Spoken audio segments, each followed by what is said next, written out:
Minyak hitam bukan semua sama je ke? Lepas tu kenapa ada yang mahal, ada yang murah? Wai Pang mari. Ini adalah beza utama minyak mineral dengan minyak fully sintetik. Minyak mineral ni dihasilkan daripada petroleum dengan proses yang lebih ringkas. Jadi harga dia lebih murah. Struktur molekul dia tidak sekata. Jadi bila suhu naik, dia lebih cepat breakdown, oxidation tinggi dan lapisan pelindungnya mudah hilang apabila high RPM. Jadi ini apa yang orang kata enjin cepat jadi kasar. Minyak fully sintetik pula dihasilkan daripada teknologi yang lebih tinggi. Jadi harga dia lebih mahal. Struktur molekul dia lebih sekata dan stabil. Jadi dia lebih tahan panas dan stabil dan lapisan pelindungnya lebih kuat walaupun ref tinggi.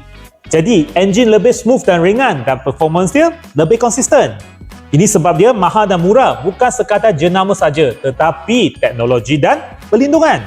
Kalau daily ride saja, mineral dah cukup. Tapi kalau high RPM, jalan jauh atau racing, fully sintetik adalah keperluan. Anda biasa pakai minyak jenis apa? Komen di bawah dan jangan lupa follow kami.